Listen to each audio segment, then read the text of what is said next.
Yamaha Saluto 125 உடைய rear break ஷூவை தான் இப்போ நம்ம பார்க்குறோம். இதில் 2 ஸ்ப்ரிங் கொடுத்துருக்காங்க. அது ஒன்று சின்னது, ஒன்று பெருசுமாக இருக்குது. அப்புறம் இதோட விலை வந்து பார்த்திங்கன்னா 281 ரூபா போட்டிருக்காங்க. இதை எப்படி மாற்றுறதுன்னு நம்ம பார்க்கலாம்.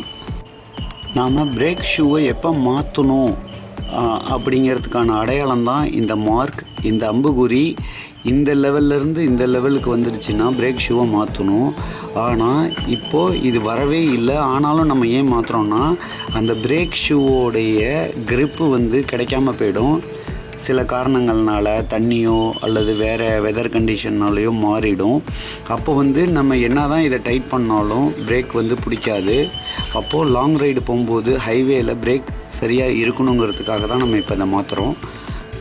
பிரேக் ஷூவை மாற்றுறதுக்கு வீலை கழட்டுறதுக்கு 22ம், இந்த பிரேக் கிளாம்பை கழட்டுறதுக்கு 12ஆம் நம்பர் ஸ்பேனரும் நம்மளுக்கு தேவை. நம்ம பிரேக் அசம்பிளியை கழட்டிட்டோம். இதில் வந்து ஒரு மாதிரி ஷைனிங்கான ஒரு அமைப்பு இருக்குது. இதனால தான் பிரேக் சரியாக பிடிக்க மாட்டேங்குது. இந்த ஸ்ப்ரிங் வந்து பார்த்திங்கன்னா இங்கே சாஃப்டான ஸ்ப்ரிங்கு மேலே போட்டிருக்காங்க. விரிவடையக்கூடிய இடத்துல இந்த ஸ்ப்ரிங் போட்டிருக்காங்க. அதேமாரி இந்த ஸ்ப்ரிங் பார்த்திங்கன்னா கீழாவில் போட்டிருக்காங்க. ஸோ இதை நம்ம கரெக்டாக போடணும். இந்த ஸ்ப்ரிங்கு இல்லாட்டி அழுத்தும் போது வித்தியாசமாக பிடிக்கும். நம்ம இதை எடுக்கும்போது இது ஒரு சைடு தூக்குனிங்கன்னா வந்துடும். இதுவும் இப்படி தான் போடும்போதும் இப்படி தான் நம்ம போடணும். இந்த ஸ்ப்ரிங்கு கீழாவில் இருக்குது இதோட ஹூக்கு. ஸோ இது கீழே போட்டுடணும். போட்டாச்சு.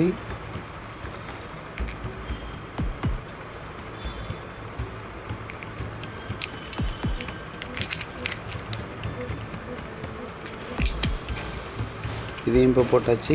இதையும் இப்படி போட்டுடணும்.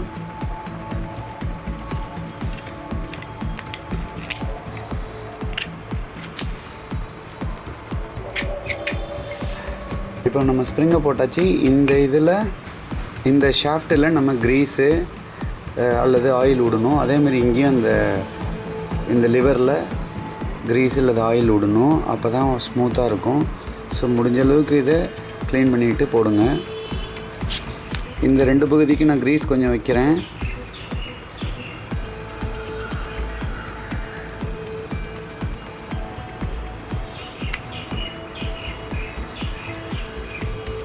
ஸோ இந்த லிவர் திரும்பாமல் பார்த்துக்கணும் போடும்போது.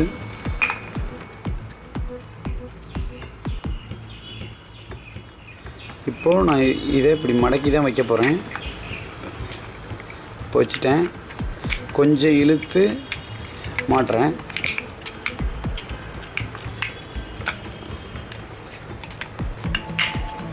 இப்போ லாக் ஆகிடுச்சு.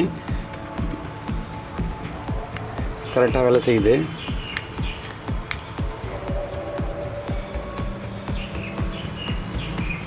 கொஞ்சம் ஸ்ப்ரிங்லையும் தடவி விட்டுடலாம் க்ரீஸ் எக்ஸஸாக இருந்தால்.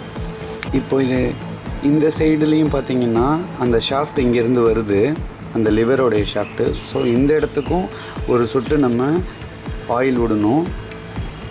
அப்போ வந்து இன்னும் பெர்ஃபார்மன்ஸ் நல்லாயிருக்கும், ஸ்மூத்தாக இருக்கும்.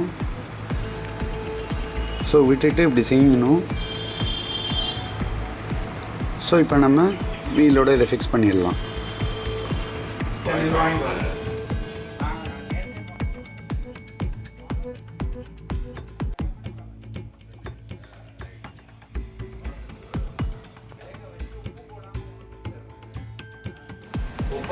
நம்ம பிரேக் ஷூவை சரியாக போட்டிருக்கோம். இப்போ லெவல் வந்து இங்கே இருக்குது. இந்த இடத்துலையே பிரேக் பிடிக்குது.